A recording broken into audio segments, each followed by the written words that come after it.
Desde que el Instituto de los Hermanos de las Escuelas Cristianas celebró el acontecimiento con el lema La Salle 1719 a 2019, un corazón, un compromiso, una vida, la Santa Sede concibió un año jubilar desde el 17 de noviembre de 2018 al 31 de diciembre de 2019. Desde entonces, el año jubilar de La Salle cada vez toma más importancia. Y es por eso que los productores de La Salle Informa han decidido realizar una serie de videos para así comprender no solo la vida, sino también el contexto histórico y lo que sucedió después de las acciones que San Juan Bautista de La Salle realizó. Estos videos, los cuales estarán divididos por ciclos, serán para que todas las personas que sean nuevas o que quieran conocer más, lleguen a entender la historia del cómo La Salle llegó a todas partes del mundo y por qué su pedagogía es considerada una de las mejores que existieron. Cuarto ciclo, Espiritualidad de La Salle. Juan Bautista de La Salle publicó distintos textos. Unos de los más importantes fueron los deberes del buen cristiano, y cada uno de nosotros debemos entender cómo y a quién estuvieron dirigidos estos textos. Por eso, en este video veremos los deberes del cristiano.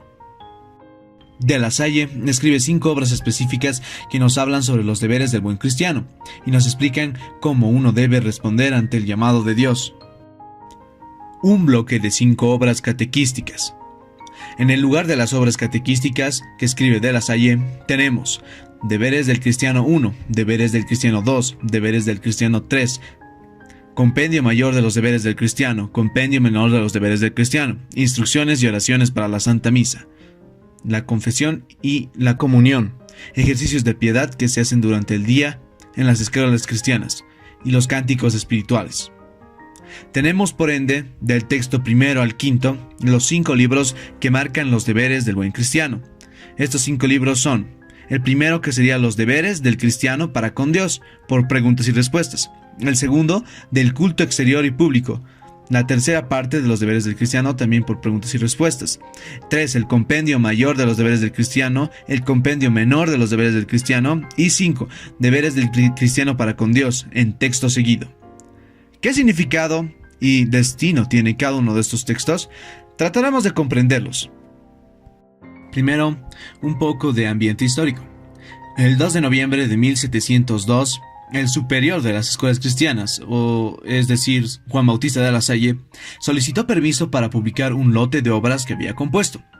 El lote constaba de 9 apartados y todas las obras se relacionaban con la enseñanza que se impartía de estas escuelas cristianas.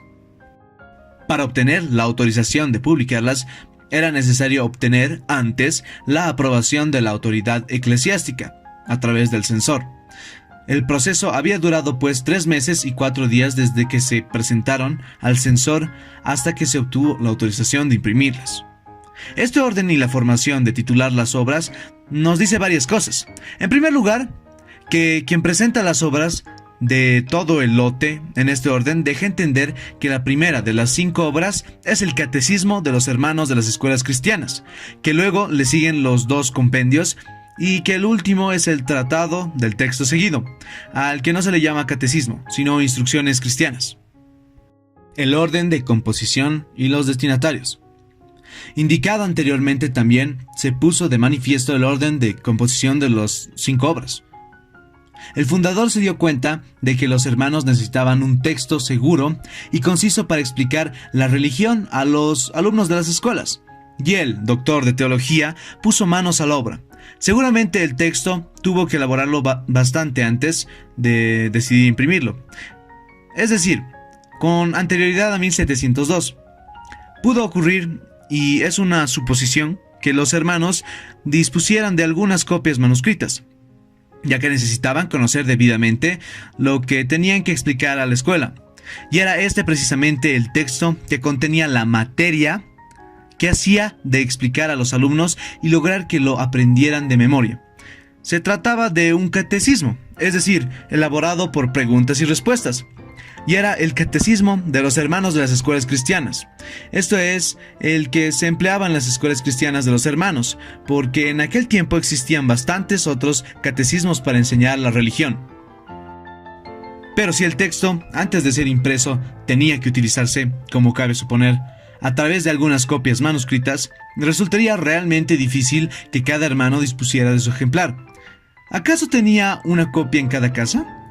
Lo que no se podía dejar en el aire era la explicación de la religión en la escuela. Era, pues, oportuno disponer de un resumen suficientemente amplio en las casas, para que los maestros pudieran utilizarlo en la escuela. Probablemente de esa necesidad surgieron los dos compendios, que recogen lo esencial del catecismo pero prescindiendo de muchas más cosas.